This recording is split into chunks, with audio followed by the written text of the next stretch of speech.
Programme में एक बार फिर खुश आमदीद है। बात हो रही थी मौजूदा सियासी सूरत हाल और इसमें अब मुज़ाकरात की बात हो रही है। पाकिस्तान तहरीक इंसाफ किसी डील या डील का इंतज़ार कर रही है। हुकूमत पहले तो कह रही थी कि मुज़ाकरात होने चाहिए और मुज़ाकरात करने के लिए तैयार हैं, लेकिन अब पाकिस्तान तहरीक इंसाफ की तरफ से जिस तरह का रद्द-ए-अमल आ रहा है वो फ़ौज से बराह रास्त मुज़ाकरात करना चाह रहे हैं। सियासी क़ुव्वतों के साथ वो बैठने को तैयार नहीं। मामला आगे बढ़ेगा कैसे? और मुज़ाकरात ज़ाहिर सियासी लीडरशिप ने ही करने होते हैं, तो आपस में मिलजुल कर कैसे बैठेंगे, बात करेंगे। इसके अलावा जो सबसे इम्पोर्टेंट है, अब ज़ाहिर कौमी असम्बली की जो नशिस्त थी और उसके ऊपर अब सुप्रीम कोर्ट के फैसले के बाद अमल दरामद शुरू हो चुका है। बाज़ारी ये मामला भी दोबारा सुप्रीम कोर्ट और के पास जाता हुआ नज़र आ रहा है। इन तमाम इश्यूज़ पे बात करेंगे। हमें ज्वाइन किया जनाब अब्दुल रज़ाक ढिल्लों साहब ने, सीनियर रहनुमा हैं मुस्लिम लीग नून के। अब्दुल रज़ाक साहब खुश आमदीद कहते हैं आपको शो में। जी जी वेलकम जी, क्या हाल है? ठीक है, खैरियत से हैं? थोड़ी ही देर में हमें ज्वाइन करेंगे शबीर कुरैशी साहब, पाकिस्तान तहरीक इंसाफ के रहनुमा हैं, और उनका पॉइंट ऑफ व्यू भी शामिल करेंगे। अब्दुल रज़ाक साहब, किस तरह देखते हैं पाकिस्तान तहरीक इंसाफ? पहले तो आप उनको कह रहे थे कि जी आएँ मुज़ाकरात के लिए, हम हमारे दरवाजे खुले हैं। अब बातचीत के लिए वो तैयार तो हुए हैं, लेकिन वो चाहते हैं कि इस्टेब्लिशमेंट से बात की जाए, आर्मी चीफ से बात की जाए, बराह रास्त आर्मी से बात की जाए। देखिए जी, मैं तो ये समझता हूँ कि ये जो अब वो ये बात कर रहे हैं ना, ये बात बनती नजर नहीं आ रही। अच्छा। हाँ, पहले आप एक टीज करें एक शख्स को, पहले उनको आप जानवर कहने की कोशिश करें, पहले उनको न्यूट्रल कहें कि ये जानवर बनते हैं। अब हम उनसे डिमांड करें कि आप न्यूट्रल हो जाएं। हेलो जी जी। तो अब डिमांड करें कि आप न्यूट्रल हो जाएं, तो ये दो रुखी बात है। ये किस तरह बात बनती है? आप मतलब निकालने के लिए किसी बंदे को फिर जो है वो उसको कहेंगे कि आप हमारे साथ न्यूट्रल हो जाए और ये हो जाए। और वैसे भी आर्मी जो है पॉलिटिकल गवर्नमेंट है, आर्मी अपना काम कर रही है और बहुत आला सतह पे कर रही है। दहशतगर्दी के खिलाफ बहुत अच्छी मूवमेंट कर रही है। वो अब पॉलिटिकली तौर पर तो वो समझते हैं कि इस किस्म की गुफ्तगू उनकी बनती नहीं। अगर पॉलिटिकल तौर पर गुफ्तगू करनी है तो फिर पॉलिटिकल लोगों से की जाए। आर्मी का तो इत्मीनान ये खो बैठे हैं, और मैं ये समझता हूँ कि आर्मी को अब इत्मीनान में बार बार लेने की जरूरत भी नहीं है। इनको ये इस हद तक चले गए हैं कि इन्होंने इस मुल्क से दहशतगर्दी की है 9 तारीख को। ये खाली 9 तारीख का वाकया नहीं, इससे पहले जमान पार्क में जो पुलिस के साथ सलूक हुआ और जिस तरह पुलिस पे पेट्रोल बम फेंके गए और जो कुछ इसके फौज के बारे में कहा गया, फिर मीडिया में आप देख लें, सोशल मीडिया में फौज के बारे में हमने क्या कुछ नहीं कहा। तो अब जब उनके कुछ लोग, राव साहब और कुछ लोग पकड़े गए हैं और मुझे लगता है कि इनका कोई इंडिया से भी राब्ता निकल आया, तो अब ये माफिया मांगने पे आ गया। और मैं ये समझता हूँ कि इनकी माफी जो है ना, ये नाकाबिले माफी है। ठीक है, माफ़ी आप कह रहे हैं नहीं होनी चाहिए, लेकिन जो लोग मुलविस हैं उनको सजाएं मिलनी चाहिए। बाकी जो पाकिस्तान तहरीक इंसाफ की के लोग हैं जो सही मानों में सियासत कर रहे हैं, तो उनके साथ तो मुज़ाकरात किए जा सकते हैं ना ढिल्लों साहब? सियासत तो वो एक ही कर रहे हैं कि इमरान खान के गिर्द घूम रहे हैं, इसके अलावा तो कुछ नहीं कर रहे। उनकी सारी सियासत का महवर सिर्फ इमरान खान है।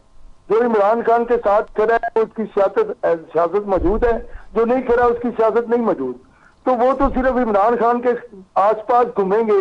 अभी भी कुछ लोग ये कह रहे थे कि ये इमरान खान नहीं कह सकते, ये उनके लायर का मैं सुन रहा था टीवी में कि वो कह रहे थे कि जी खान साहब इस तरह नहीं कह सकते। अब कोई शख्स कहता है जी कि वो ये कह रहे हैं, कोई कहता है कि वो ये नहीं कह रहे। तो ये भी सारा मुखमसा है, ये इसमें कोई प्रॉपरली कोई रिजल्ट नहीं है ऐसा कि ये इन पे इत्मीनान किया जाए।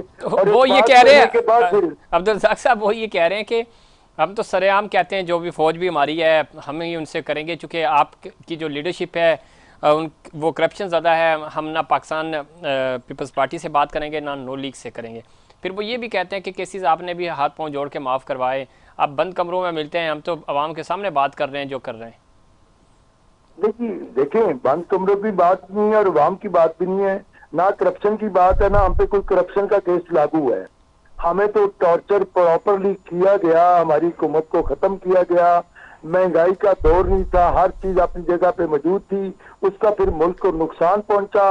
एक बहुत बहुत बड़ा तल्ख तजर्बा करने के बाद फिर आखिर में ये एस्टेब्लिशमेंट इस जगह पे पहुंची कि ठीक इस शख्स की वजह से पाकिस्तान की मईशत को भी नुकसान हुए है और पाकिस्तान के इदारों को भी नुकसान हुआ है। ठीक है। अब्दुल रज़ाक साहब लाइन पे रहिए कि हमें काबिल शबीब कुरैशी साहब ने ज्वाइन किया, सीनियर रहनुमा पाकिस्तान तहरीक इंसाफ के, उनका पॉइंट ऑफ व्यू भी शामिल करते हैं। कुरैशी साहब खुश आमदीद करते हैं आपको शो में। कुरैशी साहब सुन पा रहे हैं आप मुझे? हाँ जी जी फरमाइए। किस तरह देखते हैं अभी अब्दुल रज़ाक साहब हमारे साथ मौजूद हैं, सीनियर रहनुमा है मुस्लिम लीग नून के। वो ये कह रहे हैं कि आप तो मिलते समाजते करने पे आ गए। एक वक्त था कि आप आर्मी चीफ का नाम ले लेके तनकीद करते थे, अब उनकी के हाथ पांव जोड़ रहे हैं उनके सामने। तो मुज़ाकरात को वो कह रहे हैं अगर करने हैं तो आए पार्लियामेंट में बैठें, यहाँ पे बातचीत करें, सियासी लीडरशिप से बात करें। अच्छा इनसे सवाल ये चल रहा है कि बातें करते पूरा अपना आईना देख लें तो इनकी मरियम नवाज जलसों में जो फौज करती थी वो भूल गए।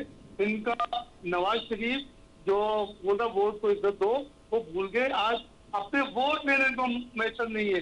राशिद यास्मीन से हारे हुए आप जाकर तो देखिए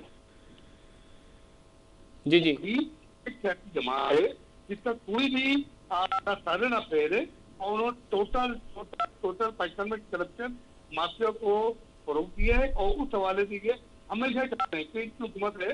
अब इनको आग लगी हुई कि पाकिस्तान अगर अच्छे जगह पे चल जाता है कि मदासरत से अगर बातचीत हो जाती है इनको इस बात का पेट में दर्द हो रहा है कि इनकी 18 माह पहले इन्होंने गवर्नमेंट पाकिस्तान का सत्यानाश कर दिया। पाकिस्तान की तारीख में हमने जब खान साहब की गवर्नमेंट आई थी पाकिस्तान की तारीख का सबसे बड़ा आज जो माशी और बैक्टीरिया कोरोना आया था जिसमें दुनिया की मैशत बैठ गई, लेकिन वाहिद दुनिया में पाकिस्तान था जिसकी मैशत जो प्रूव किया था। ये था खान साहब की क़यादत का असर। और ये लोग टोटल 18 माह जब आए 18 माह इन्होंने गवर्नमेंट की पाकिस्तान का चेहरा गलत कर दिया। आज दोबारा पाकिस्तान की मैशत तबाह दिया। लेकिन हम पाकिस्तान की तबाह होते नहीं दे सकते। हम चाहते हैं पाकिस्तान तरक्की करे। अगर वो मदाकत तो पाकिस्तान की तरक्की के लिए पाकिस्तान के अवाम की खुशहाली के लिए हमें जितनी मदाकत करना पड़े करने को तैयार है। ठीक है। हमारा agenda one for agenda Pakistan और पाकिस्तान के अवाम। पाकिस्तान और पाकिस्तान के कैसे लाइन पे रहिएगा। अब्दुल रज़ाक साहब गुफ्तगू आप सुन रहे थे, वो कह रहे कि हम तो पाकिस्तान की तरक्की के लिए जिससे भी मुज़ाकरात करना चाहें करने पड़े करेंगे, चूँकि हम पाकिस्तान के मफाद की बात करते हैं, पाकिस्तान के मफाद के खिलाफ नहीं कर रहे। देखिए जी इनको तो अपने इनके लीडर पे तो इनके अपने वर्करों को कोई इतबार नहीं है। ये लीडर के बिहार पे बात ही नहीं कर सकते। लीडर का कोई पता नहीं होता कब यू टर्न लेता है इनका और कब उल्टा सीधा हो जाता है। हमने तो ये कहा था कि वोट को भी इज्जत दो। हमने ये भी फैसला किया था फौज को भी इज्जत दो, इस मुल्क को भी इज्जत दो, इस इदारे को भी इज्जत दो। इन्होंने आज तक इस किस्म का फैसला करने की बजाय ये इस बात को मान गए हैं कि हमने कहा कि जाकर उनके सामने एहतजाज करो, उनके ऑफिस के सामने एहतजाज करो, GHQ के सामने एहतजाज करो। इसका मतलब कि इन्होंने ज़हनी तौर पर ये लोग जितनी भी नस्ल है ये वोट के खिलाफ तैयार की है, जिसकी वजह से आज मुल्क को नुकसान पहुंच रहा है और मुल्क का नुकसान हो रहा था। लेकिन ये अल्लाह के फजलो करम से ये मुल्क का कुछ भी नहीं बिगाड़ सकते। ये ना मुल्क ठीक कर सकते हैं, खराब जरूर कर सकते हैं, बर्बाद जरूर कर सकते हैं। इनके बस में कोई चीज नहीं कि ठीक करें जब तक कि इनके लीडर को कोई बड़ा ओहदा ना दिया जाए, उसको कोई कुर्सी पे ना बिठाया जाए तो ये समझेंगे कि पाकिस्तान ठीक हो गया है। अगर वो कुर्सी पे नहीं बैठेगा, जेल में रहेगा, तो ये समझेंगे कि पाकिस्तान बहुत खूबसूरत हो गया है, पाकिस्तान बर्बाद हो गया। तो ये बेतबारे लोग हैं। ये जो कुछ ये आज तक कौमी इदारों के साथ कर चुके हैं, इनकी बात पे एतमाद करना तो बहुत जुल्म है। ये गोद में भी बैठते हैं और दाढ़ी भी खींचते हैं। इनसे प्यार करें तो ये दाढ़ी को भी हाथ डाल देते हैं। और ये बेतबारे लोग हैं, इनके पास कोई ऐसा सलूक नहीं है। इनके अंदर जो मुल्क की फौज है उसके खिलाफ इनके अंदर जो है ना खून भरा हुआ है। ये चाहते हैं कि हम पता नहीं अलहदा मुल्क बना लेंगे। इन्होंने तो मुल्क के साथ गद्दारी की 9 मई को। इन्होंने तो मुजीब खान वाली सूरत पैदा की 9 मई को। ये तो अल्लाह का फजलो करम है कि ये मुल्क बच गया। और इनको सजाएं मिलनी चाहिए, वक्त से पहले मिलनी चाहिए थी, ताकि दुनिया को पता चलता नवाज शरीफ, शहबाज शरीफ या उसके पार्टी वर्कर ने या उसके वोटर ने कभी अपनी फौज के सामने ये ऐसी बातें नहीं, ऐसी जरूरत नहीं थी।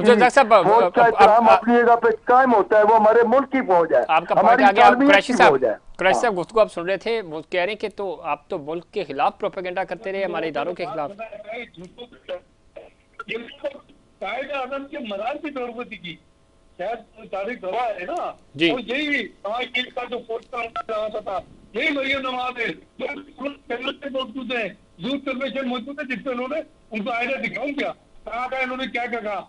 आज ये सिर्फ और सिर्फ सुधार के लिए, और 8 फरवरी को आवाम ने इनको मुस्तरद कर दिया, मुस्तरद। इनको जो वोट तो किया, इनको जूते भी देने को तैयार दिया हुकूमत आवाम, तो इनको तो आवाम ने मुस्तरद किया हुआ है। फार्म 45 को फार्म 47 में 8 फरवरी को फैसला सुना दिया, आवाम किसके साथ है, पाकिस्तान का दुनिया की वक्त खत्म हो रहा है। आप दोनों मेहमानों का बहुत शुक्रिया, लेकिन पाकिस्तान के वसीतर मफाद में सबको मिलकर बैठना होगा ताकि चीज़ें बेहतरी की तरफ जा सकें। यह था हमारा आज का प्रोग्राम। उम्मीद करता हूँ दीगर प्रोग्राम्स की तरह आज का प्रोग्राम भी आपको पसंद आएगा। मुझे इनसाइड पाकिस्तान की पूरी टीम को दीजिए इजाज़त। अल्लाह निगहबान।